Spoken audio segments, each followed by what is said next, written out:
ಪ್ರಸ್ತುತ ಭಾರತ ದೇಶದಲ್ಲಿ 18 ರೈಲು ವಲಯಗಳಿವೆ. ಪ್ರಸ್ತುತ ಭಾರತ ದೇಶದಲ್ಲಿ 18 ರೈಲು ವಲಯಗಳಿವೆ. ಪೂರ್ವ ಮಧ್ಯ ರೈಲು ವಲಯದ ಕೇಂದ್ರ ಕಲ್ಕತ್ತಾ,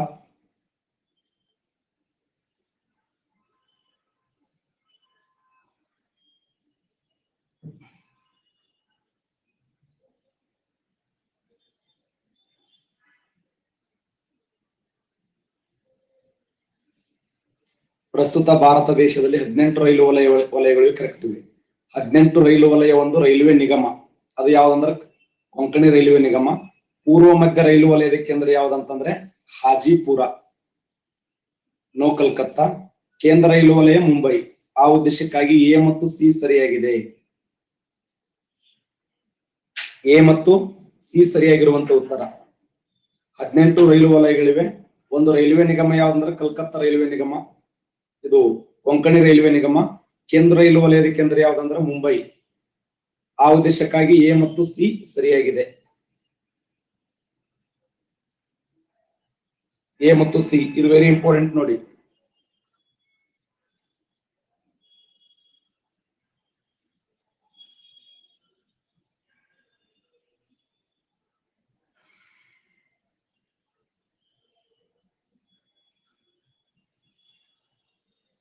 ಗಂಗಾ ಕಾಲುವೆ, ಇಂದಿರಾ ಗಾಂಧಿ ಕಾಲುವೆ, ನೆಹರು ಕಾಲುವೆ, ಲಾಲ್ ಬಹದ್ದೂರ್ ಶಾಸ್ತ್ರಿ ಕಾಲುವೆ. ಭಾರತ ದೇಶದ ಅತ್ಯಂತ ಉದ್ದವಾದ ಕಾಲುವೆ ಯಾವುದು? ಇಡೀ ದೇಶದಲ್ಲಿ ಅತ್ಯಂತ ಉದ್ದವಾದ ಕಾಲುವೆ, ಭಾರತ ದೇಶದ ಅತ್ಯಂತ ಉದ್ದವಾದ ಕಾಲುವೆ ಯಾವ್ದಂದ್ರೆ ಸರಿಯಾಗಿರುವಂತ ಉತ್ತರ ಇಂದಿರಾ ಗಾಂಧಿ ಕಾಲುವೆ ನೋಡಿ.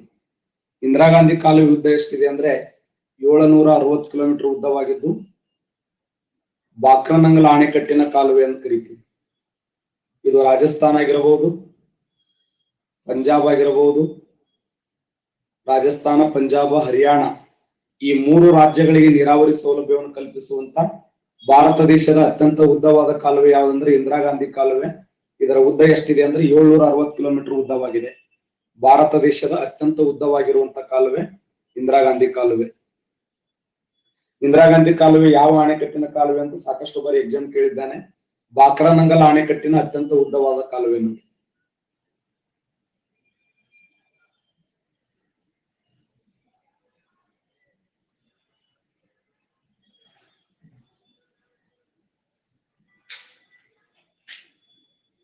Ten degree channel,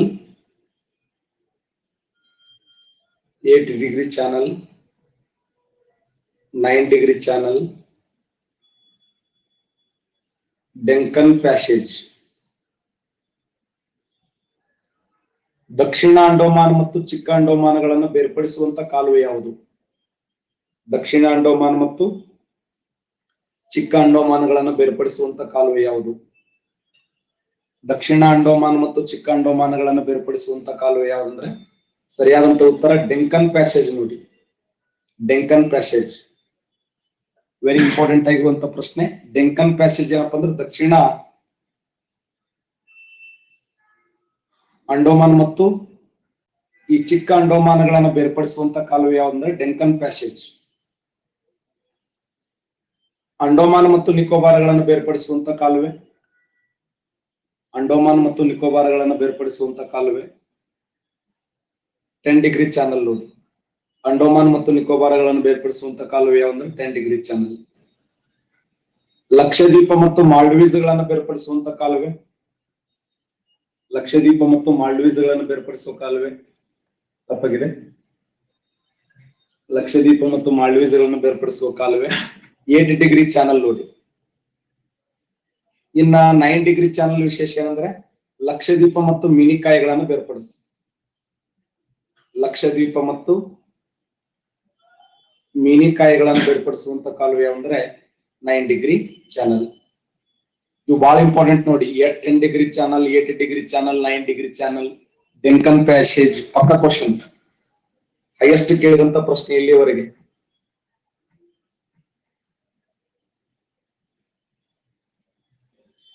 1911, 1932, 1955, 1995. ಭಾರತ ದೇಶದಲ್ಲಿ ವಾಯು ಸಾರಿಗೆ ಆರಂಭಗೊಂಡಿರ್ತಕ್ಕಂಥ ವರ್ಷ. ಭಾರತ ದೇಶದಲ್ಲಿ ವಾಯು ಸಾರಿಗೆ ಆರಂಭಗೊಂಡಿರ್ತಕ್ಕಂಥ ವರ್ಷ. ಭಾರತ ದೇಶದಲ್ಲಿ ವಾಯು ಸಾರಿಗೆ ಆರಂಭಗೊಂಡಿರ್ತಕ್ಕಂಥ ವರ್ಷ ಯಾವುದಂದ್ರೆ 1911. 1911ರಲ್ಲಿ ಭಾರತ ದೇಶದಲ್ಲಿ ಮೊದಲ ಬಾರಿಗೆ ವಾಯು ಸಾರಿಗೆ ಆರಂಭಗೊಂಡಿತ್ತು. ಭಾರತದಲ್ಲಿ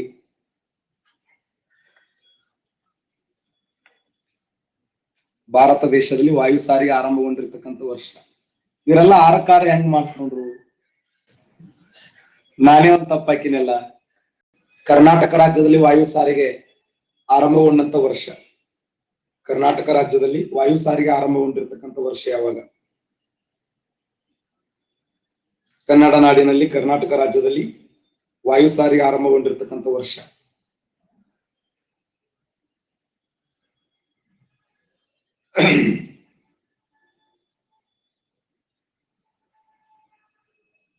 ಕನ್ನಡ ನಾಡಿನಲ್ಲಿ ವಾಯು ಸಾರಿಗೆ ಆರಂಭಗೊಂಡಿರ್ತಕ್ಕಂಥ ವರ್ಷ ಯಾವಾಗಂದ್ರೆ 1932 ನೋಡಿ.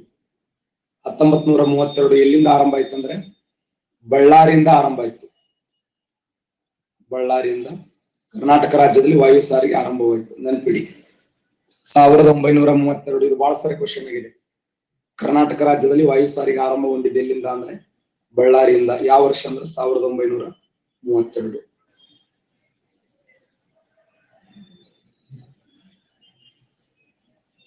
ಅಂಡೋಮಾನ್ ನಿಕೋಬಾರ್,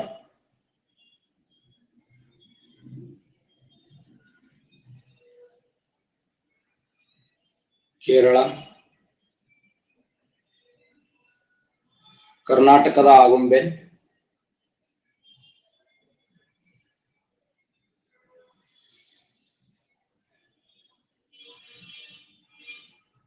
ಮೇಘಾಲಯದ ಮೋಷನ್ ಡ್ರಾಮಾ, ಅಂಡೋಮಾನ್ ನಿಕೋಬಾರ, ಕೇರಳ, ಕರ್ನಾಟಕದ ಆಗುಂಬೆ, ಮೋಷನ್ ಡ್ರಾಮಾ. ಭಾರತ ದೇಶದಲ್ಲಿ ಮೊದಲು ಮಳೆಯಾಗುವ ಸ್ಥಳ ಯಾವುದು? ಭಾರತದಲ್ಲಿ ಮೊದಲು ಮಳೆಯಾಗುವ ಸ್ಥಳ ಯಾವುದು? ಆಯ್ತಾ? ಭಾರತದಲ್ಲಿ ಮೊದಲು ಮಳೆಯಾಗುವ ಸ್ಥಳ ಯಾವುದು? ಭಾರತ ದೇಶದಲ್ಲಿ ಮೊಟ್ಟ ಮೊದಲ ಬಾರಿಗೆ ಮಳೆಯಾಗುವ ಸ್ಥಳ ಯಾವುದು?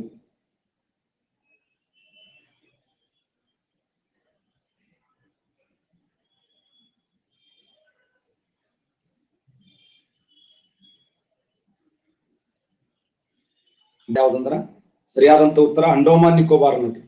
ಅಂಡೋಮಾನ್ ನಿಕೋಬಾರ್ ಯಾವ ದಿನಾಂಕದಂದು ಮಳೆ ಆಗ್ತದೆ ಅಂದ್ರೆ, ಇದು ಕ್ವಶನ್ ಆಗಿದೆ.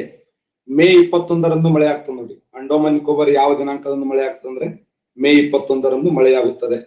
ಹಾಗಾದ್ರೆ ಭಾರತ ದೇಶದಲ್ಲಿ ಮೊಟ್ಟ ಮೊದಲ ಬಾರಿಗೆ ಮಳೆಯಾಗುವಂತ, ಇಡೀ ದೇಶದಲ್ಲಿ ಮೊದಲ ಬಾರಿಗೆ ಮಳೆಯಾಗುವಂತ, ಹಿಂಗೆ ಕೇಳಿದ ಕ್ವಶನ್, ಭಾರತದಲ್ಲಿ ಮೊದಲು ಮಳೆಯಾಗುವಂತ ಪ್ರದೇಶ ಯಾವ್ದಂತ ಕೇಳಿದ್ದಾನೆ. ಅಂಡೋಮಾನ್ ನಿಕೋಬಾರ್ ನೋಡಿ. ಆದ್ರೆ ಮಳೆಯಾಗುವ ರಾಜ್ಯ ಯಾವಂದ್ರೆ ಕೇರಳ. ಇಡೀ ದೇಶದಲ್ಲಿ ಮೊದಲು ಮಳೆಯಾಗುವ ರಾಜ್ಯ ಯಾವ್ದಂದ್ರೆ ಕೇರಳ. ಆದ್ರೆ ಕರ್ನಾಟಕ ರಾಜ್ಯಕ್ಕೆ ಎಷ್ಟನೇ ತಾರೀಕು ಮಳೆ ಪಡೀತು ಅಂದ್ರೆ ಜೂನ್ 7. ಅದಕ್ಕೆ ನಮ್ಮ ಉತ್ತರ ಕರ್ನಾಟಕದಲ್ಲಿ ನಾವು ಏನ್ ಕರಿತೀವಿ ಅಂದ್ರೆ ಇದಕ್ಕೆ ಮಿರ್ಗಾ ಅಂತ ಕರಿತೀವಿ. ಉತ್ತರ ಕರ್ನಾಟಕದಲ್ಲಿ ಮಿರ್ಗಾ ಕುಂತು ಅಂತ ಕರೀತಾರೆ. ಮಿರ್ಗಾ ಅಂದ್ರೇನು? ವಿಶೇಷವಾಗಿರುವಂತ ಒಂದು ಉತ್ಸವ. ಅದು ಅದಕ್ಕೆ ಹಬ್ಬ ಇದ್ದಂಗ, ಅದೊಂದು ವಿಶೇಷವಾಗಿರುವಂತ ಉತ್ಸವ ಅಥವಾ ಹಬ್ಬ ಅಂತೇಳಿ ಕರಿತೀವಿ. ಕರ್ನಾಟಕ ರಾಜ್ಯದಲ್ಲಿ ಮಳೆಯಾಗುವಂತ ದಿನಾಂಕ ಅದು, ಅದಕ್ಕೆ ಜೂನ್ 7 ಅಂತ ಕರೀತಾರೆ. ಕೇರಳ ರಾಜ್ಯ ಜೂನ್ 1ನೇ ತಾರೀಕು ಮಳೆ ಆಗ್ತದೆ. ಅಂಡೋಮಾನ್ ನಿಕೋಬಾರ್ ಮೇ 21ರಂದು ಮಳೆ ಆಗ್ತದೆ. ಆ ಉದ್ದೇಶಕ್ಕಾಗಿ ಭಾರತ ದೇಶದಲ್ಲಿ ಮೊದಲು ಮಳೆಯಾಗುವ ಸ್ಥಳ ಅಂದ್ರೆ ಅಂಡೋಮಾನ್ ನಿಕೋಬಾರ್. ಭಾರತದಲ್ಲಿ ಮಳೆಯಾಗುವ ಮೊದಲ ರಾಜ್ಯ ಯಾವ್ದಂದ್ರೆ ಕೇರಳ. ಹಾಗಾದ್ರೆ ಭಾರತ ದೇಶದಲ್ಲಿ ಅತಿ ಹೆಚ್ಚು ಮಳೆಯಾಗುವ ಸ್ಥಳ ಯಾವುದು? ಇಡೀ ಭಾರತ ದೇಶದಲ್ಲಿ ಗರಿಷ್ಠ ಪ್ರಮಾಣದಲ್ಲಿ ಮಳೆಯಾಗುವ ಸ್ಥಳ, ಇಡೀ ದೇಶದಲ್ಲಿ ಅತಿ ಹೆಚ್ಚು ಮಳೆಯಾಗುವ ಸ್ಥಳ ಭಾರತ ದೇಶದಲ್ಲಿ ಅತಿ ಹೆಚ್ಚು ಮಳೆಯಾಗುವ ಸ್ಥಳ ಕ್ವಶನಿಗೂ ಕೇಳಿದ್ದಾನೆ. ಇಡೀ ಭಾರತ ದೇಶದಲ್ಲಿ ಅತಿ ಹೆಚ್ಚು ಮಳೆಯಾಗುವ ಸ್ಥಳ ಯಾವ್ದಂತ ಕೇಳಿದ್ದಾನೆ. ಮೇಘಾಲಯದ ಮೋಷನ್ ಡ್ರಾಮಾ ನೋಡಿ. ಮೇಘಾಲಯದ ಮೋಷನ್ ಡ್ರಾಮಾ ಎಷ್ಟು ಸೆಂಟಿಮೀಟರ್ ಮಳೆ ಆಗ್ತದೆ ಅಂದ್ರೆ ಸರಿಸುಮಾರು 1141 ಸೆಂಟಿಮೀಟರ್ ಮಳೆ ಆಗ್ತದೆ. ಮೇಘಾಲಯದ ಮೋಷನ್ ಡ್ರಾಮಾ ಸರಿಸುಮಾರು 1141 ಸೆಂಟಿಮೀಟರ್ ಮಳೆ ಆಗುವುದರ ಮೂಲಕ ಇಡೀ ಭಾರತ ದೇಶದಲ್ಲಿ ಹೈಯೆಸ್ಟ್ ಮಳೆ ಬೀಳುವಂತ ಸ್ಥಳ.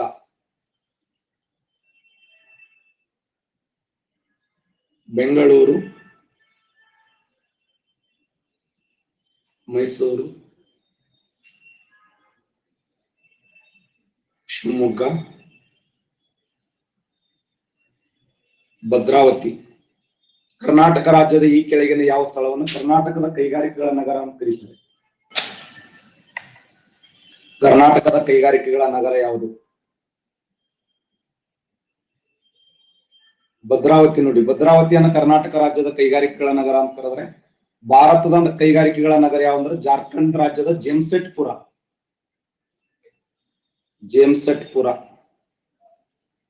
ಜೆಮ್ಸೆಟ್ಪುರವನ್ನ ಭಾರತದ ಕೈಗಾರಿಕೆಗಳ ನಗರ ಅಂತ ಕರೆದ್ರೆ, ಕರ್ನಾಟಕದ ಕೈಗಾರಿಕೆಗಳ ನಗರ ಅಂದ್ರೆ ಭದ್ರಾವತಿ. ಶಿವಮೊಗ್ಗ ಜಿಲ್ಲೆ ಭದ್ರಾವತಿಯನ್ನ ಕರ್ನಾಟಕದ ಕೈಗಾರಿಕೆಗಳ ನಗರ ಅಂತ ಕರೆದ್ರೆ, ಭಾರತದ ಕೈಗಾರಿಕೆಗಳ ನಗರ ಯಾವಂದ್ರ ಜೆಮ್ಸೆಟ್ಪುರ. ಜೆಮ್ಸೆಟ್ಪುರವನ್ನು ಭಾರತದ ಕೈಗಾರಿಕೆಗಳ ನಗರ ಅಂತೇಳಿ ಕರೆಯಲ್ಪಡುತ್ತೀವಿ.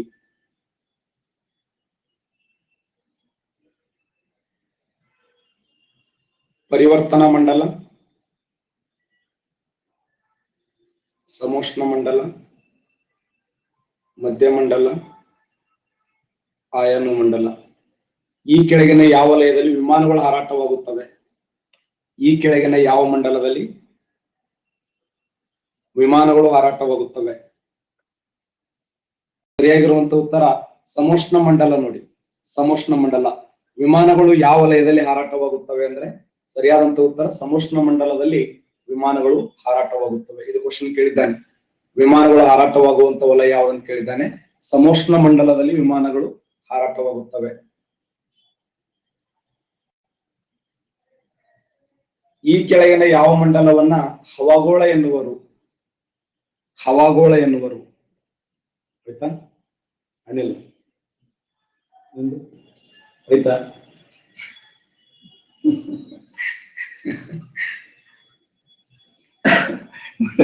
59% ಕರೆಕ್ಟ್ ಆನ್ಸರ್ ಮೇಡಮ್. ಪರಿವರ್ತನಾ ಮಂಡಲ. ನೋಡಿ, ಪರಿವರ್ತನಾ ಮಂಡಲವನ್ನು ಏನಂತ ಕರೀತಾರ ಅಂದ್ರೆ ಹವಾಗೋಳ ಅಂತ ಕರೀತಾರೆ. ಹವಾಗೋಳ. ಸರ್, ಮತ್ತೆ ವಾಯುಗೋಳ ಅಂತ ಓದಿವಲ್ಲ ಸರ, ಓದಿರಿ ಏನ್ ತಪ್ಪಿದೆ? ಸಮೋಷ್ಣ ಮಂಡಲವನ್ನ ವಾಯುಗೋಳ ಅಂತ ಕರೀತಾರೆ. ಅದಕ್ಕೆ ನೀವು ಏನ್ ಮಾಡ್ಬೇಕಪ್ಪ ಅಂದ್ರೆ ಕಂಗ್ಲೀಷ್ ಭಾಷೆ ನೋಡ್ಬೇಕು. ಪಕ್ಕದಲ್ಲಿ ಕಂಗ್ಲೀಷ್ ಭಾಷೆ ಇರುತ್ತೆ. ಆ ಕಂಗ್ಲೀಷ್ ಭಾಷೆಯ ಕೆಲವೊಂದು ಪದಗಳನ್ನ ನೀವು ಕಲಿಲೇಬೇಕು. ಕಂಗ್ಲೀಷ್ ಭಾಷೆಯಲ್ಲಿ ಚೇಂಜ್ ಆಗ್ಲಿಕ್ಕೆ ಸಾಧ್ಯ ಇಲ್ಲ. ಟ್ರೋಪೋಸ್ಪಿಯರ್, ಸ್ಟ್ರಾಟೋಸ್ಪಿಯರ್, ಮಿಸೋಸ್ಪಿಯರ್, ಅಯನೋಸ್ಪಿಯರ್, ಎಕ್ಸೋಸ್ಪಿಯರ್ ಅಲ್ಲಿ ಕರೆಕ್ಟ್ ಕೊಟ್ಟಿರ್ತಾನೆ. ಆ ಉದ್ದೇಶಕ್ಕಾಗಿ ನೀವು ಅಲ್ಲಿ ಆನ್ಸರ್ ಕರೆಕ್ಟ್ ಮಾಡ್ಲಿಕ್ಕೆ ಸಾಧ್ಯ ಇದೆ. ಈ ಕೆಳಗಿನ ಯಾವ ವಲಯದಲ್ಲಿ ವಿಮಾನಗಳು ಹಾರಾಟಗೊಳ್ಳುತ್ತವೆ? ಸರಿ, ಉಲ್ಕೆಗಳು ಭಸ್ಮಗೊಳ್ಳುತ್ತವೆ. ಉಲ್ಕೆಗಳು ಭಸ್ಮಗೊಳ್ಳುವ ವಲಯ ಯಾವುದು? ವಾಯುಮಂಡಲದ ಯಾವ ಭಾಗದಲ್ಲಿ ಉಲ್ಕೆಗಳು ಭಸ್ಮಗೊಳ್ಳುತ್ತವೆ ಅಂದ್ರೆ ಸರಿಯಾದಂತ ಉತ್ತರ ಮಧ್ಯಭಾಗದಲ್ಲಿ. ನೋಡಿ, ವಾಯುಮಂಡಲದ ಮಧ್ಯಭಾಗದಲ್ಲಿ ಉಲ್ಕೆಗಳು ಭಸ್ಮಗೊಳ್ಳುತ್ತವೆ. ಇದು ಸಾಕಷ್ಟು ಬಾರಿ ಕೇಳಿದಂತ ಪ್ರಶ್ನೆ. ಉಲ್ಕೆಗಳು ಭಸ್ಮಗೊಳ್ಳುವಂತ ವಲಯ ಯಾವ್ದಂದ್ರ ಸರಿಯಾದಂತ ಉತ್ತರ ಮಧ್ಯಗೋಳ. ನೋಡಿ, ಮಧ್ಯಗೋಳದಲ್ಲಿ ಉಲ್ಕೆಗಳು ಭಸ್ಮಗೊಳ್ಳುತ್ತವೆ. ರೇಡಿಯೋ ತರಂಗಗಳು ಪ್ರತಿಫಲಿಸುವಂತ ವಲಯ ಯಾವುದು? ಮಂಡಲ. ಅಯನ ಮಂಡಲದ ವಿಶೇಷ ಏನಂದ್ರೆ ರೇಡಿಯೋ ತರಂಗಗಳು ಏನಾಗ್ತವೆ ಅಂದ್ರೆ ಪ್ರತಿಫಲಿಸ್ತವೆ. ಯಾವ ವಲಯದಲ್ಲಿ? ಯಾಕದು ಗಂಭೀರ ಚಿತ್ರ ಯಾಕೆ ನಿಮ್ಮ? ಆ ರೇಡಿಯೋ ತರಂಗಗಳು ಪ್ರತಿಫಲಿಸುವಂತ ವಲಯ ಯಾವ್ದಂದ್ರೆ ಅಯನ ಮಂಡಲ. ಆ ಅಯನ ಮಂಡಲದಲ್ಲಿ ರೇಡಿಯೋ ತರಂಗಗಳು ಪ್ರತಿಫಲಿಸುತ್ತವೆ. ಅಥವಾ ಈ ವಲಯದಲ್ಲಿ ಈ ಒಂದು ಏನು ಸೂರ್ಯನ ಕಿರಣಗಳು ಘರ್ಷಣೆ ಆಗುವುದರ ಮೂಲಕ ಕೆಂಪು ಮತ್ತು ಹಸಿರು ಬಣ್ಣಗಳು ಉತ್ಪಾದನೆ ಆಗ್ತವೆ. ಆ ಕೆಂಪು ಮತ್ತು ಹಸಿರು ಬಣ್ಣಗಳು ಉತ್ಪಾದನೆ ಆಗುವುದರಿಂದ ಉಂಟಾಗೋದಕ್ಕೆ ಏನಂತ ಕರೀತಾರೆ? ಅರೋರಾ ಅಂತ ಕರೀತಾರೆ. ಉತ್ತರದಲ್ಲಿ ಉಂಟಾಗೋದಕ್ಕ ಅರೋರಾ ಬೋರಿಯಾಲಿಸ್ ಅಂತ ಕರೆದರೆ, ದಕ್ಷಿಣದಲ್ಲಿ ಉಂಟಾಗುವುದನ್ನ ಅರೋರಾ ಆಸ್ಟ್ರಿಯಾಲಿಸ್ ಅಂತೇಳಿ ಕರೆಯಲ್ಪಡ್ತಾರೆ. Isonephs, isohyets, isobath, isotherm. ಸೂರ್ಯನ ಕಿರಣಗಳು ಸಮಸ್ಥಳಗಳಲ್ಲಿ ಸಮವಾಗಿರುವಂತಹ ಬಿಂದುಗಳನ್ನ ಗ್ಲೋಬದ ಮೇಲೆ ಸೇರಿಸುವಂತ ಸರಳ ರೇಖೆಗೆ. ಎರಡು ಸ್ಥಳಗಳಲ್ಲಿ ಸಮಾನವಾಗಿರುವಂತಹ ಸೂರ್ಯನ ಬಿಂದುಗಳನ್ನು ಸೇರಿಸುವ ಸ್ಥಳಕ್ಕೆ ಐಸೋನೆಪ್ಸ್ ಅಂತ ಕರೀತಾರೆ, ಐಸೋ ಹೈಟ್ಸ್ ಅಂತ ಕರೀತಾರೆ, ಐಸೋ ಬಾತ್ ಅಂತ ಕರೀತಾರೆ, ಐಸೋ ಥರ್ಮ್ಸ್ ಅಂತ ಕರೀತಾರೆ. ಸರಿಯಾದಂತ ಉತ್ತರ ಐಸೋಥರ್ಮ್ಸ್. Right answer. ಐಸೋಥರ್ಮ್ಸ್ ಸರಿಯಾಗಿರುವಂತ ಉತ್ತರ ಐಸೋಥರ್ಮ್ಸ್. ಕ್ವಶನ್ ಏನ್ ಕೇಳಿದ್ದೇನೆ ಅಂತಂದ್ರೆ, ಸೂರ್ಯನ ಕಿರಣಗಳು ಇಲ್ಲಿ ಮತ್ತು ಇಲ್ಲಿ ಎಕ್ಸ್ ಅನ್ನುವಂತ ಸ್ಥಳ ಮತ್ತು ವಾಯು ಅನ್ನುವಂತ ಸ್ಥಳದಲ್ಲಿ ಸೂರ್ಯನ ಕಿರಣಗಳು ಇಲ್ಲಿ ಎಷ್ಟಿದೆ ಅಂತಂದ್ರೆ ಸರಿಸುಮಾರು 52 ಡಿಗ್ರಿ ಸೆಲ್ಸಿಯಸ್ ಉಷ್ಣಾಂಶ ಇದೆ. ಇಲ್ಲೂ ಸಹ 52 ಡಿಗ್ರಿ ಸೆಲ್ಸಿಯಸ್ ಉಷ್ಣಾಂಶ ಇದೆ. ಸೂರ್ಯನ ಕಿರಣಗಳು ಬೀಳುವಂತ ಎರಡು ಸ್ಥಳಗಳನ್ನ ಗ್ಲೋಬದ ಮೇಲೆ ಸೇರಿಸುವ ಸರಳ ರೇಖೆಗೆ ಏನಂತ ಕರೀತಾರೆ ಅಂದ್ರೆ ಐಸೋಥರ್ಮ್ಸ್ ಅಂತ ಕರೀತಾರೆ. ಸಾಕಷ್ಟು ಬಾರಿ ಕೇಳಿದ ಪ್ರಶ್ನೆ. ಮಳೆಯನ್ನು ಸೇರಿಸುವ ಸರಳ ರೇಖೆಗೆ, ಗ್ಲೋಬದ ಮೇಲೆ ಮಳೆಯನ್ನು ಸೇರಿಸುವಂತ ಸರಳ ರೇಖೆಗೆ ಏನಂತ ಕರೀತಾರೆ? ಮಳೆಯನ್ನ ಸೇರಿಸುವಂತ ಸರಳ ರೇಖೆಗೆ, ಮಳೆಯನ್ನ ಸೇರಿಸುವಂತ ಸರಳ ರೇಖೆಗೆ ಏನಂತ ಕರೀತಾರೆ? ಸರಿಯಾಗಿರುವಂತ ಉತ್ತರ ಐಸೋಐಡ್ಸ್ ಅಂತ ಕರೀತಾರೆ ನೋಡಿ. ಮಳೆ, ಗ್ಲೋಬದ ಮೇಲೆ ಎರಡು ಸ್ಥಳಗಳಲ್ಲಿ ಸಮಾನವಾಗಿರುವಂತ ಮಳೆ ಆಗ್ತಾ ಇದೆ. ಆ ಎರಡು ಮಳೆಗಳನ್ನ ಸೇರಿಸುವಂತ ಸರಳ ರೇಖೆಗೆ ಐಸೋಐಡ್ಸ್ ಅಂತ ಹೇಳಿ ಕರೀತಾರೆ. ಈಗ ಉದಾಹರಣೆ, ಕರ್ನಾಟಕ ರಾಜ್ಯದಲ್ಲಿ ಮತ್ತು ಕೇರಳ ರಾಜ್ಯದಲ್ಲಿ, ಕರ್ನಾಟಕ ರಾಜ್ಯದಲ್ಲಿ ಎಷ್ಟು ಸೆಂಟಿಮೀಟರ್ ಆಗಿದೆ? 850 ಸೆಂಟಿಮೀಟರ್ ಮಳೆ ಆಗಿದೆ. ಕೇರಳ ರಾಜ್ಯದಲ್ಲಿ ಕೂಡ 850 ಸೆಂಟಿಮೀಟರ್ ಮಳೆ ಆಗಿದೆ. ಈ ಎರಡೂ ಸ್ಥಳಗಳಲ್ಲಿ ಸಮವಾಗಿರುವಂತ ಮಳೆ ಆಗ್ತಾ ಇದೆ.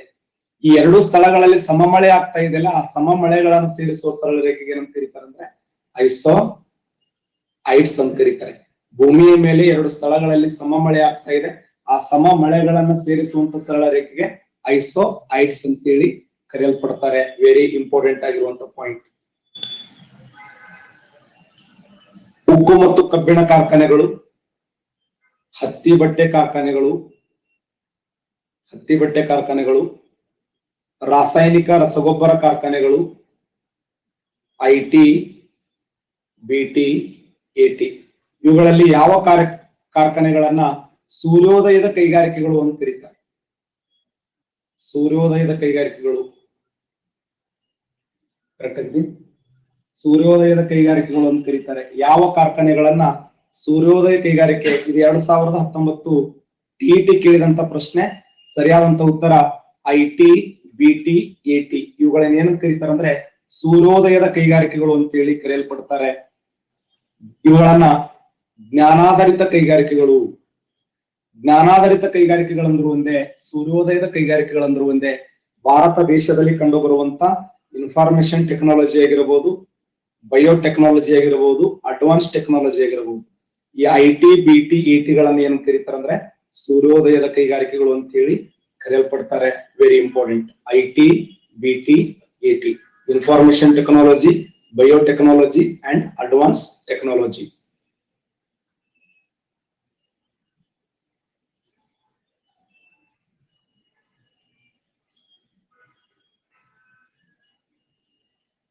ರಾಂಚಿ,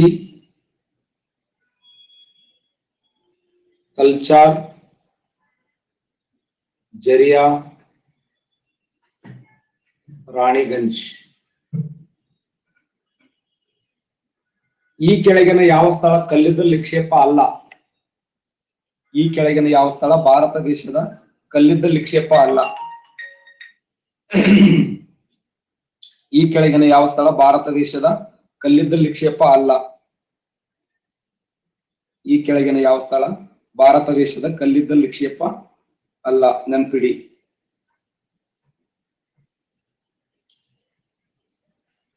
ಕಲ್ಲಿದ್ದಲು ನಿಕ್ಷೇಪ ಅಲ್ಲ ಇದು. ಯಾವುದು ಅಂತಂದ್ರ ರಾಂಚಿ ನೋಡಿ.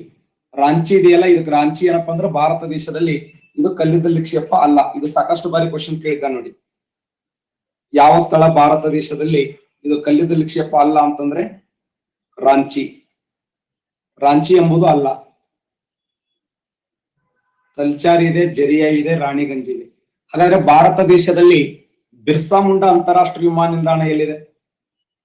ಬಿರ್ಸಾ ಮುಂಡಾ ಅಂತಾರಾಷ್ಟ್ರೀಯ ವಿಮಾನ ನಿಲ್ದಾಣ, ಮುಂಡಾರ ನಾಯಕನಾಗಿರುವಂತ ಬಿರ್ಸಾ ಮುಂಡಾ ಅನ್ನುವಂತ ವ್ಯಕ್ತಿ ಹೆಸರಿನಲ್ಲಿ ಕಟ್ಟಿರ್ತಕ್ಕಂಥ ಅಂತಾರಾಷ್ಟ್ರೀಯ ವಿಮಾನ ನಿಲ್ದಾಣ. ಬಿರ್ಸಾ ಮುಂಡಾ ಅಂತಾರಾಷ್ಟ್ರೀಯ ವಿಮಾನ ನಿಲ್ದಾಣ ಎಲ್ಲಿದೆ? ಸರಿಯಾದಂತ ಉತ್ತರ ರಾಂಚಿ ನೋಡಿ. ರಾಂಚಿ ಅಂತಾರಾಷ್ಟ್ರೀಯ ವಿಮಾನ ನಿಲ್ದಾಣವನ್ನ ಬಿರ್ಸಾ ಮುಂಡಾ ಅಂತಾರಾಷ್ಟ್ರೀಯ ವಿಮಾನ ನಿಲ್ದಾಣ ಅಂತ ಕರೀತಾರೆ. ಭಾರತ ದೇಶದಲ್ಲಿ ಮುಂಡಾರ ನಾಯಕ ಮುಂಡರ ನಾಯಕನಾಗಿರುವಂತ ಬಿರ್ಸಾ ಮುಂಡಾ ಅವರ ಹೆಸರಿನಲ್ಲಿ ಬಿರ್ಸಾ ಮುಂಡಾ ಅಂತಾರಾಷ್ಟ್ರೀಯ ವಿಮಾನ ನಿಲ್ದಾಣ ಅಂತೇಳಿ ಕರಿತೀವಿ. ಭಾರತ ದೇಶದಲ್ಲಿ ಎಲ್ಲಿದೆ ಅಂದ್ರೆ ರಾಂಚಿಯಲ್ಲಿ ಕಂಡು ಬರ್ತದೆ. ಮಹೇಂದ್ರ ಸಿಂಗ್ ಧೋನಿ ಅವರ ಊರು ರಾಂಚಿ. ರಾಂಚಿ ಅಂತಾರಾಷ್ಟ್ರೀಯ ವಿಮಾನ ನಿಲ್ದಾಣವನ್ನ ಬಿರ್ಸಾ ಮುಂಡಾ ಅಂತಾರಾಷ್ಟ್ರೀಯ ವಿಮಾನ ನಿಲ್ದಾಣ ಅಂತ ಹೇಳಿ ಕರೆಯಲ್ಪಡ್ತಾರೆ. ಬಿರ್ಸಾ ಮುಂಡಾ ಅಂತಾರಾಷ್ಟ್ರೀಯ ವಿಮಾನ ನಿಲ್ದಾಣ.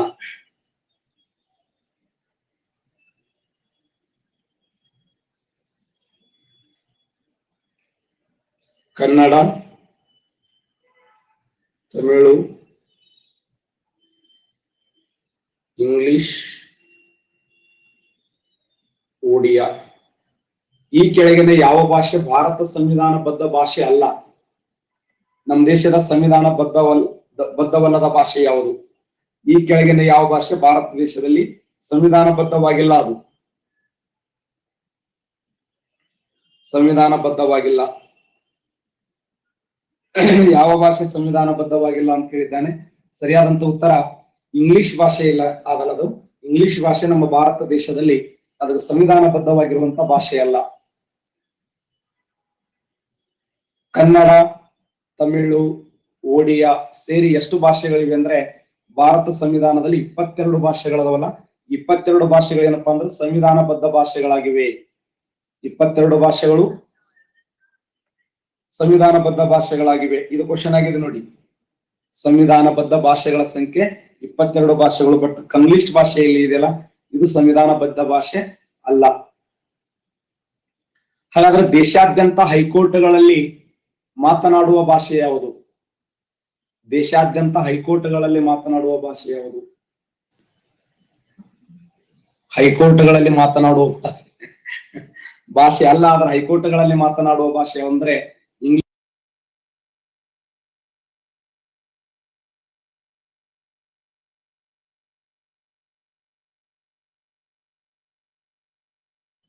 ಇಂಗ್ಲಿಷ್ ಭಾಷೆ ನೋಡಿ. ಇಂಗ್ಲಿಷ್ ಭಾಷೆ ಭಾರತ ಸಂವಿಧಾನದಲ್ಲಿ, ನಾನೇನು ಹೇಳ್ತಾ ಇದ್ದೆ, ಸಂವಿಧಾನದ ಯಾವ ವಿಧಿಯ ಪ್ರಕಾರ? ಹಿಂದಿ ಮತ್ತು ಶಬಾಷ್ 348ನೇ ವಿಧಿ ರೈಟ್ ಆನ್ಸರ್. 348ನೇ ವಿಧಿಯ ಪ್ರಕಾರ. 343ನೇ ವಿಧಿ ಅಂದ್ರೆ ಭಾಷೆಗಳ ಬಗ್ಗೆ ಇರುತ್ತದೆ. 348ನೇ ವಿಧಿ ಏನಂತಂದ್ರೆ ಭಾರತ ದೇಶದಲ್ಲಿ ಎಲ್ಲಾ ದೇಶದ ಎಲ್ಲಾ ಹೈಕೋರ್ಟ್ಗಳಲ್ಲಿ ಇಂಗ್ಲಿಷ್ ಮತ್ತು ಹಿಂದಿ ಭಾಷೆಗಳನ್ನ ಕಡ್ಡಾಯವಾಗಿ ಯೂಸ್ ಮಾಡಬೇಕು ಅನ್ನುವಂಥದ್ದು ಸಂವಿಧಾನದ 348ನೇ ವಿಧಿಯಲ್ಲಿ ಹೇಳಲಾಗಿದೆ.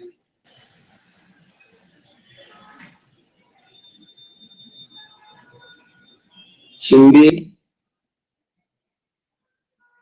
ಸಂಸ್ಕೃತ, ಕನ್ನಡ, ತಮಿಳು. ಡಾಕ್ಟರ್ ಬಾಬಾ ಸಾಹೇಬ್ ಅಂಬೇಡ್ಕರ್ ಅವರು ಈ ಕೆಳಗಿನ ಯಾವ ಭಾಷೆಯನ್ನ ರಾಷ್ಟ್ರೀಯ ಭಾಷೆಯನ್ನಾಗಿ ಘೋಷಣೆ ಮಾಡುವ ಉದ್ದೇಶ ಹೊಂದಿದ್ರು?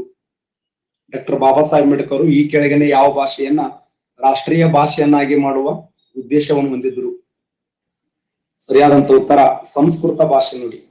ಡಾಕ್ಟರ್ ಬಾಬಾ ಸಾಹೇಬ್ ಅಂಬೇಡ್ಕರ್ ಅವರ ಆಶಯ ಏನಾಗಿತ್ತು ಅಂದ್ರೆ ಯಾವ ಭಾಷೆಯಲ್ಲಿ ಅವ್ರಿಗೆ ಶಿಕ್ಷಣ ಸಿಗ್ಲಿಲ್ಲಲ್ಲ, ಯಾವ ಭಾಷೆಯನ್ನು ಕಲಿಬೇಕು ಅಂತ ಅವ್ರು ಇಷ್ಟಪಟ್ರಲ್ಲ, ಆ ಭಾಷೆಯನ್ನು ಅವರು ಆ ಕಾಲದಲ್ಲಿ ಕಲಿಯಕ್ ಆಗ್ಲಿಲ್ಲ, ಆದ್ರೆ ಇನ್ನೊಬ್ಬರ ಸಹಾಯದಿಂದ ಕಲಿತಾರೆ. ಆದ್ರೆ ಅದೇ ಡಾಕ್ಟರ್ ಬಾಬಾ ಸಾಹೇಬ್ ಅಂಬೇಡ್ಕರ್ ಅವರು ಸಂಸ್ಕೃತ ಭಾಷೆಯನ್ನ ರಾಷ್ಟ್ರೀಯ ಭಾಷೆಯನ್ನಾಗಿ ಘೋಷಣೆ ಮಾಡುವಂತ ಉದ್ದೇಶವನ್ನು ಹೊಂದಿದ್ರು.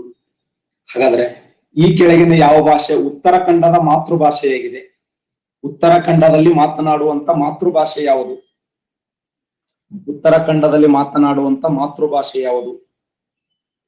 ಉತ್ತರಾಖಂಡದಲ್ಲಿ ಮಾತನಾಡುವಂತ ಮಾತೃಭಾಷೆ ಯಾವುದು? Very important. ಉತ್ತರಾಖಂಡದಲ್ಲಿ ಮಾತನಾಡುವ ಮಾತೃಭಾಷೆ ಯಾವುದು? ಇದು ಕ್ವಶನ್ ಕೇಳಿದ್ದ ನೋಡಿ.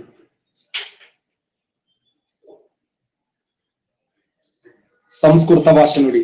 ಉತ್ತರಾಖಂಡದ ಮಾತೃಭಾಷೆ ಯಾವ್ದಂದ್ರೆ ಸಂಸ್ಕೃತ. ಉತ್ತರಾಖಂಡದಲ್ಲಿ ಮಾತನಾಡುವಂತ ಮಾತೃಭಾಷೆ ಯಾವ್ದಂದ್ರೆ ಸಂಸ್ಕೃತ ಭಾಷೆಯಾಗಿದೆ. Very important. ಜಯಶ್ರೀ ಅವರು, ಸೌಮ್ಯ ಅವರು, ರಾಜು ಅವರು, ಯುವರಾಜ್ ಅವರು, ಪ್ರಕಾಶ್ ಅವರು, ರಾಹುಲ್ ಅವರು, ಲಲ್ಲಾ ಅವರು, ಪ್ರಭು ಅವರು, ರಮೇಶ್ ಅವರು, ಡಿಜಿ ಗುಲ್ಬರ್ಗ ಅವರು.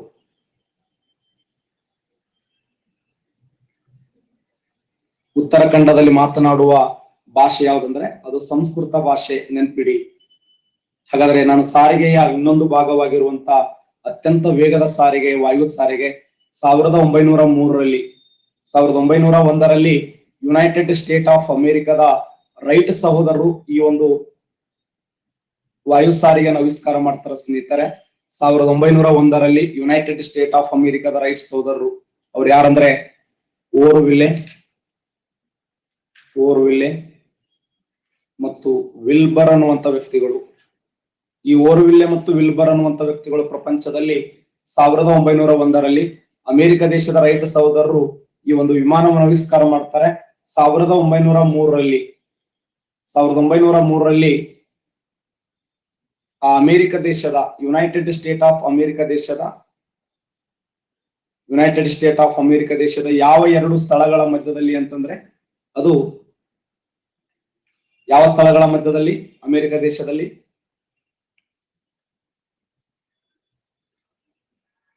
ಡಿಸಿ ಅಲ್ಲ,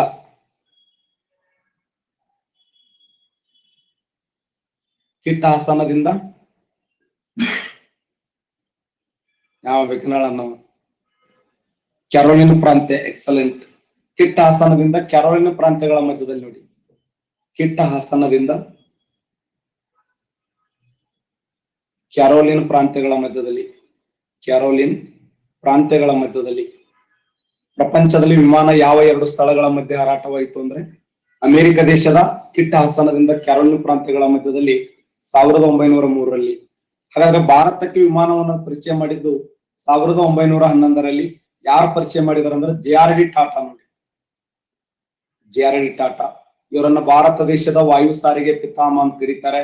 ಅಷ್ಟೇ ಅಲ್ಲದೆ ಭಾರತ ದೇಶದಲ್ಲಿ ಕೈಗಾರಿಕಾ ಪಿತಾಮಹ ಅಂತ ಕರೀತಾರೆ. JRD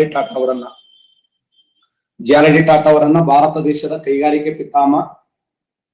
1911ರಲ್ಲಿ JRD ಟಾಟಾ ಅವರು, ವೆರಿ ಇಂಪಾರ್ಟೆಂಟ್ ಆಗಿರುವಂತ ಪಾಯಿಂಟ್ ಇದು, ಅಮೆರಿಕ ದೇಶದ ಕಿಟ್ ಹಾಸನದಿಂದ ಕ್ಯಾರೋಲಿನ್ ಪ್ರಾಂತ್ಯಗಳ ಮಧ್ಯದಲ್ಲಿ ವಿಮಾನ ಹಾರಾಟವಾಯಿತು. ಇದನ್ನ ಆರಂಭ ಮಾಡಿದವರು ಯಾರಂದ್ರೆ ಓರ್ವಿಲ್ಲೆ ಮತ್ತು ವಿಲ್ಬರ್ ಅನ್ನುವಂತ ರೈಟ್ ಸಹೋದರರು ಈ ವಿಮಾನವನ್ನು ಆವಿಷ್ಕಾರ ಮಾಡ್ತಾರೆ. 1911ರಲ್ಲಿ JRD ಟಾಟಾ ಅವರು ಭಾರತಕ್ಕೆ ವಿಮಾನವನ್ನು ಪರಿಚಯ ಮಾಡ್ತಾರೆ. ಭಾರತ ದೇಶದ ಯಾವ ಎರಡು ಸ್ಥಳಗಳ ಮಧ್ಯದಲ್ಲಿ ವಿಮಾನ ಹಾರಾಟವಾಯಿತು ಅಂದ್ರೆ ಉತ್ತರ ಪ್ರದೇಶದ ಅಲಹಾಬಾದದಿಂದ ಉತ್ತರಾಖಂಡದ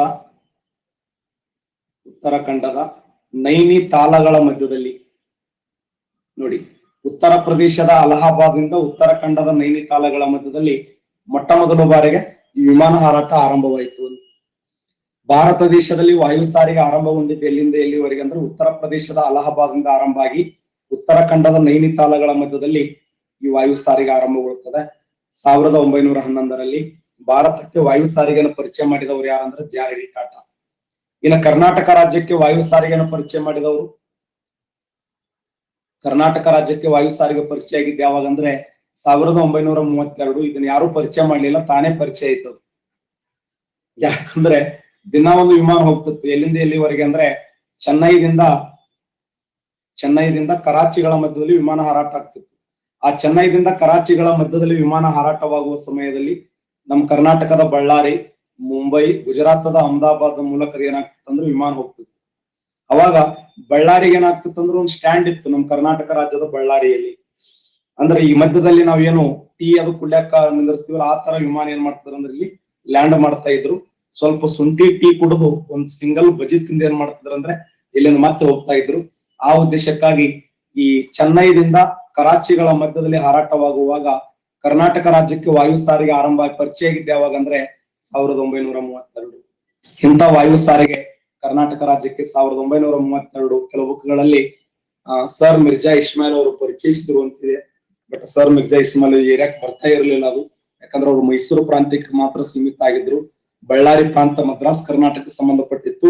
ಅದಕ್ಕೆ ಆ ಬಳ್ಳಾರಿ ಆಗಿರಬಹುದು, ದಕ್ಷಿಣ ಕನ್ನಡ ಆಗಿರಬಹುದು, ಮದ್ರಾಸ್ ಪ್ರಾಂತ್ಯಕ್ಕೆ ಸೇರಿದಂತ ಪ್ರಾಂತ್ಯಗಳನ್ನೆಲ್ಲ ಸಾಕಷ್ಟು ಬಾರಿ ಜಿಗದಾಡಿ ಅಧ್ಯಯನ ಮಾಡಿ ಹೋಗೋರನ್ನ. ಈ ಬಳ್ಳಾರಿ ಮತ್ತು ದಕ್ಷಿಣ ಪ್ರಾಂತ್ಯಗಳಾದ ದಕ್ಷಿಣ ಜಿಲ್ಲೆಗಳು, ದಕ್ಷಿಣ ಕನ್ನಡ ಯಾರ ಅಧೀನದಾಗಿದ್ದು ಅಂತಂದ್ರೆ ಮದ್ರಾಸ್ ಕರ್ನಾಟಕದ ಅಧೀನದಲ್ಲಿ ನಾವು ಅಧ್ಯಯನ ಮಾಡ್ತೀವಿ. ಹಾಗಾದ್ರೆ ವಾಯು ಸಾರಿಗೆ ರಾಷ್ಟ್ರೀಕರಣಗೊಂಡಿದ್ದು ಯಾವಾಗ ಅಂದ್ರೆ 1953. ರಾಷ್ಟ್ರೀಕರಣ ಅಂದ್ರೆ ಏನು? ಈಗ ಖಾಸಗಿ ಇರ್ತದೆ, ಸರ್ಕಾರ ಇರ್ತದೆ.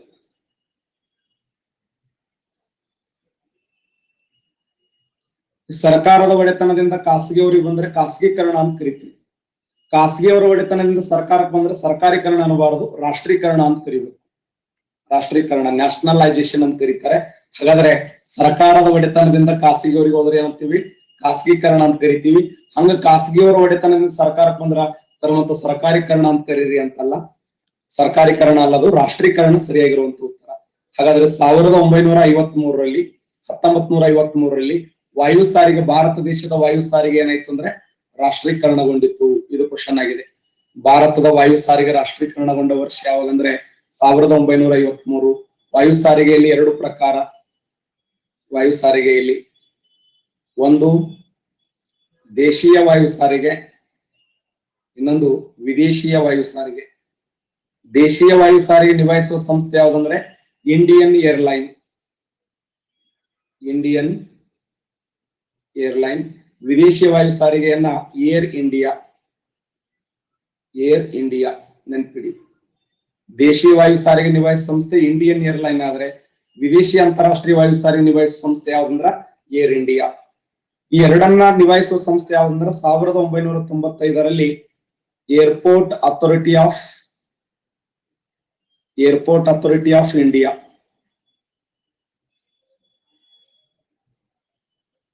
AAI ಅಂತ ಕರಿತೀವಿ. ಭಾರತ ದೇಶದ ಸಮಸ್ತ ವಾಯು ಸಾರಿಗೆ ನಿಭಾಯಿಸುವ ಸಂಸ್ಥೆ ಯಾವ್ದಂದ್ರೆ ಏರ್ಪೋರ್ಟ್ ಅಥಾರಿಟಿ ಆಫ್ ಇಂಡಿಯಾ. ಇದ್ರ ಹೆಡ್ ಕ್ವಾರ್ಟರ್ ಎಲ್ಲಿದೆ ಅಂದ್ರೆ ನವದೆಹಲಿಯಲ್ಲಿದೆ. ನವದೆಹಲಿಯಲ್ಲಿ ನೋಡಿ, ದೇಶಿ ವಾಯು ಸಾರಿಗೆ ನಿಭಾಯಿಸುವ ಸಂಸ್ಥೆ ಇಂಡಿಯನ್ ಏರ್ಲೈನ್, ವಿದೇಶಿ ವಾಯು ಸಾರಿಗೆ ನಿಭಾಯಿಸುವ ಸಂಸ್ಥೆ ಏರ್ ಇಂಡಿಯಾ. ಹಾಗಾದ್ರೆ 1995ರಲ್ಲಿ ಏರ್ಪೋರ್ಟ್ ಅಥಾರಿಟಿ ಆಫ್ ಇಂಡಿಯಾ ಅನ್ನುವಂತ ಸಂಸ್ಥೆ ಪ್ರಾರಂಭ ಆಯಿತು. ಇದರ ಕೇಂದ್ರ ಕಚೇರಿ ಎಲ್ಲಿದೆ ಅಂದ್ರೆ ನವದೆಹಲಿಯಲ್ಲಿ ಕಂಡು ಬರ್ತದೆ, ನ್ಯೂ ಡೆಲ್ಲಿ. ಸರಿ, ಏನ್ ಮಾಡ್ತದೆ ಕೆಲಸ ಇದು? ಭಾರತ ದೇಶದ ಎಲ್ಲಾ ರೈಲು, ವಾಯು ಅಂತಾರಾಷ್ಟ್ರೀಯ ವಿಮಾನ ನಿಲ್ದಾಣಗಳನ್ನ ನಿರ್ದೇಶನ ಮಾಡುವುದು. ನಮ್ಮ ಭಾರತ ಅಂತಾರಾಷ್ಟ್ರೀಯ ಮಟ್ಟದ ವಾಯು ಸಾರಿಗೆ ಹಾರಾಟಕ್ಕೆ ಅತ್ಯಂತ ಬೆಂಬಲವಾಗಿ ನಿಂತ ಸಂಸ್ಥೆ ಯಾವ್ದಂದ್ರೆ ಏರ್ಪೋರ್ಟ್ ಅಥಾರಿಟಿ ಆಫ್ ಇಂಡಿಯಾ ಅಂತ ಹೇಳಿ ಕರೆಯಲ್ಪಡ್ತೀವಿ. Very important. ಭಾರತ ದೇಶದ ಅತ್ಯಂತ ಪ್ರಮುಖವಾಗಿರುವಂತ ಅಂತಾರಾಷ್ಟ್ರೀಯ ವಿಮಾನ ನಿಲ್ದಾಣ ಅಂದ್ರೆ ಇಂದಿರಾ ಗಾಂಧಿ ಅಂತಾರಾಷ್ಟ್ರೀಯ ವಿಮಾನ ನಿಲ್ದಾಣ ಇರುವುದಿಲ್ಲ ಅಂದ್ರೆ ದೆಹಲಿಯಲ್ಲಿ. ದೆಹಲಿಯ ಇಂದಿರಾ ಗಾಂಧಿ ಅಂತಾರಾಷ್ಟ್ರೀಯ ವಿಮಾನ ನಿಲ್ದಾಣದ ಮೊದಲ ಹೆಸರು ಏನಂದ್ರೆ ಇದಕ್ಕ ಪಾನಂ ಅಂತ ಕರಿತಿದ್ರು, ನೆನ್ಪಿಡಿ. ಪಾನಂ ಅಂತಾರಾಷ್ಟ್ರೀಯ ವಿಮಾನ ನಿಲ್ದಾಣ ಎಲ್ಲಿದೆ ಅಂದ್ರೆ ದೆಹಲಿಯಲ್ಲಿ. ಇನ್ನ ಅಣ್ಣಾ ಅಂತಾರಾಷ್ಟ್ರೀಯ ವಿಮಾನ ನಿಲ್ದಾಣ ಎಲ್ಲಿದೆ ಅಂದ್ರೆ ಚೆನ್ನೈ. ಅಣ್ಣಾ ಅಂತಾರಾಷ್ಟ್ರೀಯ ವಿಮಾನ ನಿಲ್ದಾಣ ಚೆನ್ನೈ. ಇದರ ಮೊದಲ ಹೆಸರು ಏನಂದ್ರೆ ಮೀನಂ ಬಕ್ಕಂ ಅಣ್ಣಾ ಅಂತಾರಾಷ್ಟ್ರೀಯ ವಿಮಾನ ನಿಲ್ದಾಣ. ಇನ್ನ ಛತ್ರಪತಿ ಶಿವಾಜಿ ಅಂತಾರಾಷ್ಟ್ರೀಯ ವಿಮಾನ ನಿಲ್ದಾಣ ಎಲ್ಲಿದೆ ಅಂದ್ರೆ ಮುಂಬೈ. ಇದರ ಮೊದಲ ಹೆಸರು ಏನಂದ್ರೆ ಸಾಂತ್ರಾ ಕೋಚ್.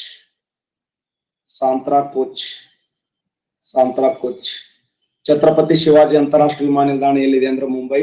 ಇದರ ಮೊದಲ ಹೆಸರು ಏನಂದ್ರೆ ಸಾಂತ್ರಾ ಕೋಚ್. ನೆಕ್ಸ್ಟ್ ಸುಭಾಷ್ ಚಂದ್ರ ಬೋಸ್ ಅಂತಾರಾಷ್ಟ್ರೀಯ ವಿಮಾನ ನಿಲ್ದಾಣ. ಸುಭಾಷ್ ಚಂದ್ರ ಬೋಸ್ ಅಂತಾರಾಷ್ಟ್ರೀಯ ವಿಮಾನ ನಿಲ್ದಾಣ. ಇದರ ಮೊದಲ ಹೆಸರು ಏನಂದ್ರೆ ಡಮ್. ಇದು ಕ್ವಶನ್ ಆಗಿದೆ ನೋಡಿ. ಡುಮ್ ಅಂತ ಬರೆದರಿ. ಡಮ್. ಯಾವ ಅಂತಾರಾಷ್ಟ್ರೀಯ ವಿಮಾನ ನಿಲ್ದಾಣವನ್ನ ಡಮ್ ಅಂತಾರಾಷ್ಟ್ರೀಯ ವಿಮಾನ ನಿಲ್ದಾಣ ಎಂದು ಕರೆಯುತ್ತಾರೆ ಅಂದ್ರೆ ಸುಭಾಷ್ ಚಂದ್ರ ಬೋಸ್ ಅಂತಾರಾಷ್ಟ್ರೀಯ ವಿಮಾನ ನಿಲ್ದಾಣವನ್ನ ಡಮ್ ಅಂತಾರಾಷ್ಟ್ರೀಯ ವಿಮಾನ ನಿಲ್ದಾಣ ಅಂತ ಕರೀತಾರೆ. ಪಾಲಂ ಅಂತಾರಾಷ್ಟ್ರೀಯ ವಿಮಾನ ನಿಲ್ದಾಣ ದೆಹಲಿ, ಮೀನಂ ಬಕ್ಕಂ ಅಂತಾರಾಷ್ಟ್ರೀಯ ವಿಮಾನ ನಿಲ್ದಾಣ ಚೆನ್ನೈ, ಸಾಂತ್ರಾ ಕೋಚ್ ಅಂತಾರಾಷ್ಟ್ರೀಯ ವಿಮಾನ ನಿಲ್ದಾಣ ಮುಂಬೈ ಅಂತಾರಾಷ್ಟ್ರೀಯ ವಿಮಾನ ನಿಲ್ದಾಣವನ್ನು ಏನಂತ ಕರೀತಾರೆ ಅಂದ್ರೆ ಛತ್ರಪತಿ ಶಿವಾಜಿ ಅಂತಾರಾಷ್ಟ್ರೀಯ ವಿಮಾನ ನಿಲ್ದಾಣ ಅಂತ ಕರೀತಾರೆ. ಡಮ್ ಅಂತಾರಾಷ್ಟ್ರೀಯ ವಿಮಾನ ನಿಲ್ದಾಣ ಸುಭಾಷ್ ಚಂದ್ರ ಬೋಸ್ ಅಂತಾರಾಷ್ಟ್ರೀಯ ವಿಮಾನ ನಿಲ್ದಾಣ. ಚೆನ್ನೈ ಅಂತಾರಾಷ್ಟ್ರೀಯ ವಿಮಾನ ನಿಲ್ದಾಣವನ್ನ ಅಣ್ಣಾ ಅಂತಾರಾಷ್ಟ್ರೀಯ ವಿಮಾನ ನಿಲ್ದಾಣ. ಪಾಲಂ ಅಂತಾರಾಷ್ಟ್ರೀಯ ವಿಮಾನ ನಿಲ್ದಾಣವನ್ನ ಇಂದಿರಾ ಗಾಂಧಿ ಅಂತಾರಾಷ್ಟ್ರೀಯ ವಿಮಾನ ನಿಲ್ದಾಣ. ಇಡೀ ಭಾರತ ದೇಶದಲ್ಲಿ ಅತ್ಯಂತ ದೊಡ್ಡದಾದ ಅಂತಾರಾಷ್ಟ್ರೀಯ ವಿಮಾನ ನಿಲ್ದಾಣ ಅಂತೇಳಿ ಯಾವುದಂತೇಳಿ ಸಾಕಷ್ಟು ಬಾರಿ ಕ್ವಶನ್ ಕೇಳಿದ್ದಾನೆ. ಇಂದಿರಾ ಗಾಂಧಿ ಅಂತಾರಾಷ್ಟ್ರೀಯ ವಿಮಾನ ನಿಲ್ದಾಣ ಇದೆಯಲ್ಲ, ಇದು ಭಾರತ ದೇಶದಲ್ಲಿಯೇ ಅತ್ಯಂತ ದೊಡ್ಡದಾಗಿರುವಂತ ಅಂತಾರಾಷ್ಟ್ರೀಯ ವಿಮಾನ ನಿಲ್ದಾಣ. ಇನ್ನ ಕೆಂಪೇಗೌಡ ಅಂತಾರಾಷ್ಟ್ರೀಯ ವಿಮಾನ ನಿಲ್ದಾಣ ಎಲ್ಲಿದೆ ಅಂದ್ರೆ ಅದು ಬೆಂಗಳೂರು ಅಂತಾರಾಷ್ಟ್ರೀಯ ವಿಮಾನ ನಿಲ್ದಾಣವನ್ನ ಕೆಂಪೇಗೌಡ ಅಂತಾರಾಷ್ಟ್ರೀಯ ವಿಮಾನ ನಿಲ್ದಾಣ ಬೆಂಗಳೂರು. ಇದು ಘೋಷಣೆ ಆದ ವರ್ಷ 1996. 2008ರಲ್ಲಿ HALದಿಂದ ಎಲ್ಲಿ ಶಿಫ್ಟ್ ಮಾಡಲಾಯಿತು ಅಂದ್ರೆ ದೇವನಹಳ್ಳಿಗೆ. ಇದನ್ನ 2013ರಲ್ಲಿ ಕೆಂಪೇಗೌಡ ಅಂತಾರಾಷ್ಟ್ರೀಯ ವಿಮಾನ ನಿಲ್ದಾಣ ಎಂದು ನಾಮಕರಣ ಮಾಡಲಾಯಿತು ಅಂತ. ಹಾಗಾದ್ರೆ ಕೆಂಪೇಗೌಡ ಅಂತಾರಾಷ್ಟ್ರೀಯ ವಿಮಾನ ನಿಲ್ದಾಣದ ವೈಶಿಷ್ಟ್ಯ ಏನು ಅಂತಂದ್ರೆ ಹಸಿರು ನೆಲಮಾಳಿಗೆ ಹೊಂದಿದಂತ ಅಂತಾರಾಷ್ಟ್ರೀಯ ವಿಮಾನ ನಿಲ್ದಾಣ. ಇದು ಕ್ವಶನ್ ಕೇಳಿದ್ದಾನೆ. ಹಸಿರು ನೆಲಮಾಳಿಗೆ ಅಂದ್ರೆ ಗ್ರೀನ್ ಫೀಲ್ಡ್ ಮತ್ ಕರಿಕ್ ಇರ್ತದ ಒಳಗ ಅದ ಏನಬಾರ್ದು. ಎರಡು ಕಂಡೀಷನ್ ಇರ್ತವೆ. ಒಂದು ಔಟ್ ಆಫ್ ಸಿಟಿ ಬಿಟ್ಟು ಹೊರಗಿರಬೇಕು. ಎರಡನೇದೇನಂದ್ರೆ ಅದರ ಸುತ್ತಲೂ ನೇಗಲ ಯೋಗಿ ಅನ್ನದಾತ ಕೃಷಿಯನ್ನು ಮಾಡ್ತಾ ಇದ್ರೆ ಅಂತ ಅಂತಾರಾಷ್ಟ್ರೀಯ ವಿಮಾನ ನಿಲ್ದಾಣವನ್ನ ಹಸಿರು ನೆಲಮಾಳಿಗೆ ಹೊಂದಿದ ಅಂತಾರಾಷ್ಟ್ರೀಯ ವಿಮಾನ ನಿಲ್ದಾಣ ಅಂತ ಕರಿತೀವಿ. ಅಂತವ್ ಎಷ್ಟದ ನಮ್ಮ ದೇಶದಲ್ಲಿ? ನಮ್ಮ ದೇಶದಲ್ಲಿ ಎಷ್ಟದ ಅಂತವು? 2 ಅದಾವೆ, 4 ಅದಾವೆ, 5 ಅದಾವೆ, 3 ಅದಾವೆ. ಹಸಿರು ನೆಲಮಾಳಿಗೆ ಹೊಂದಿದ ಅಂತಾರಾಷ್ಟ್ರೀಯ ವಿಮಾನ ನಿಲ್ದಾಣಗಳ ಸಂಖ್ಯೆ ಎಷ್ಟು? ಭಾರತ ದೇಶದಲ್ಲಿ ಹಸಿರು ನೆಲಮಾಳಿಗೆ ಹೊಂದಿದ ಅಂತಾರಾಷ್ಟ್ರೀಯ ವಿಮಾನ ನಿಲ್ದಾಣಗಳ ಸಂಖ್ಯೆ ಎಷ್ಟು?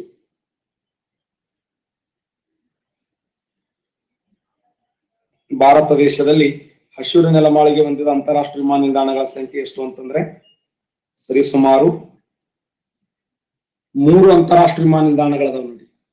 ಭಾರತ ದೇಶದಲ್ಲಿ 3 ಅಂತಾರಾಷ್ಟ್ರೀಯ ವಿಮಾನ ನಿಲ್ದಾಣಗಳ ವಿಶೇಷ ಏನಂದ್ರೆ ಅವು ಹಸಿರು ನೆಲಮಾಳಿಗೆ ಹೊಂದಿದಂತ ಅಂತಾರಾಷ್ಟ್ರೀಯ ವಿಮಾನ ನಿಲ್ದಾಣಗಳು ಅಂತೇಳಿ ಕರಿತೀವಿ. ಅವು ಯಾವ ಸರ 3? ಒಂದ್ ಸ್ವಲ್ಪ ಬಿಡಿಸಿ ಹೇಳಿ ಸರ್ ಅಂತಂದ್ರೆ ಅದು ಕೆಂಪೇಗೌಡ ಅಂತಾರಾಷ್ಟ್ರೀಯ ವಿಮಾನ ನಿಲ್ದಾಣ ಬೆಂಗಳೂರು. ಎರಡನೇದ್ ಯಾವ್ದಂತಂದ್ರೆ ಈ ರಾಜೀವ್ ಗಾಂಧಿ ಅಂತಾರಾಷ್ಟ್ರೀಯ ವಿಮಾನ ನಿಲ್ದಾಣ ತೆಲಂಗಾಣ. ಇನ್ನೊಂದ್ ಯಾವ್ದಂದ್ರೆ ವಡೋದರ ಅಂತಾರಾಷ್ಟ್ರೀಯ ವಿಮಾನ ನಿಲ್ದಾಣ ಗುಜರಾತದ ವಡೋದರ ಅಂತಾರಾಷ್ಟ್ರೀಯ ವಿಮಾನ ನಿಲ್ದಾಣ, ತೆಲಂಗಾಣದ ಹೈದರಾಬಾದ್ ರಾಜೀವ್ ಗಾಂಧಿ ಅಂತಾರಾಷ್ಟ್ರೀಯ ವಿಮಾನ ನಿಲ್ದಾಣ, ಕರ್ನಾಟಕದ ಕೆಂಪೇಗೌಡ ಅಂತಾರಾಷ್ಟ್ರೀಯ ವಿಮಾನ ನಿಲ್ದಾಣ ಹಸಿರು ನೆಲಮಾಳಿಗೆ ಹೊಂದಿದಂತ ಅಂತಾರಾಷ್ಟ್ರೀಯ ವಿಮಾನ ನಿಲ್ದಾಣಗಳು ಅಂತ ಹೇಳಿ ಗುರುತಿಸ್ತೀವಿ. ನಮ್ಮ ಭಾರತ ದೇಶದಲ್ಲಿ ಎಷ್ಟು ಹಸಿರು ನೆಲಮಾಳಿಗೆ ಹೊಂದಿದ ಅಂತಾರಾಷ್ಟ್ರೀಯ ವಿಮಾನ ನಿಲ್ದಾಣಗಳದಾವಂದ್ರೆ ಟೋಟಲ್ 3 ಅದಾವೆ. ಆ 3 ಯಾವಂದ್ರೆ ಕೆಂಪೇಗೌಡ, ರಾಜೀವ್ ಗಾಂಧಿ, ವಡೋದರ. ನಂಬರ್ 1 ಏನು? ಔಟ್ ಆಫ್ ಸಿಟಿ, ನಗರ ಬಿಟ್ಟು ಹೊರಗಿರಬೇಕು. ಎರಡನೇದ್ ಏನಂದ್ರೆ ಅದ್ರ ಸುತ್ತಲೂ ನೇಗಲ ಯೋಗಿ ಅನ್ನದಾತ ಅಗ್ರಿಕಲ್ಚರ್ ಮಾಡ್ತಾ ಇದ್ದ ಅಂದ್ರೆ ಅವ್ರು ಲ್ಯಾಂಡ್ ಆಗುವಂತ ಸಮಯದಲ್ಲಿ ಕೆಳಗೆ ಲ್ಯಾಂಡ್ ಆಗ ಅವ್ ತಳಗ ನೋಡಿ ಉಪಯೋಗ ಅನ್ಬೇಕು ಎಲ್ಲಿ ಬೀಳ್ತೀವಿ ಅಂತ ಹೇಳಿ. ಅದರ ಮಧ್ಯೆ ಏನಪ್ಪಾ ಅಂದ್ರೆ ಕರಿಕಿ, ಸಾಕಷ್ಟು ಪ್ರಮಾಣದ ಗಿಡ ಮರಗಳು ಬೆಳೆದಿರಬೇಕು. ಅಲ್ಲಿ ನಾವು ಲ್ಯಾಂಡ್ ಆಗ್ತಾ ಇದ್ದೆ ಅಂದ್ರೆ ಅಂತ ಅಂತಾರಾಷ್ಟ್ರೀಯ ವಿಮಾನ ನಿಲ್ದಾಣವನ್ನ ಹಸಿರು ನೆಲಮಾಳಿಗೆ ಹೊಂದಿದ ಅಂತಾರಾಷ್ಟ್ರೀಯ ವಿಮಾನ ನಿಲ್ದಾಣ. ಹಾಗಾದ್ರೆ ಇಡೀ ಭಾರತ ದೇಶದಲ್ಲಿ ಒಂದೇ ರಾಜ್ಯದಲ್ಲಿ 4 ಅಂತಾರಾಷ್ಟ್ರೀಯ ವಿಮಾನ ನಿಲ್ದಾಣಗಳಿದಾವೆ. ಯಾವ ರಾಜ್ಯದಲ್ಲಿ ಅದು? ತಮಿಳುನಾಡು, ಉತ್ತರ ಪ್ರದೇಶ, ಕರ್ನಾಟಕ, ಕೇರಳ.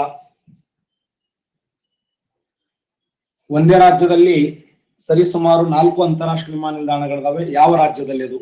ಶಬಾಷ್, ಕೇರಳ ರಾಜ್ಯದಲ್ಲಿ ಇದಾವೆ ನೋಡಿ.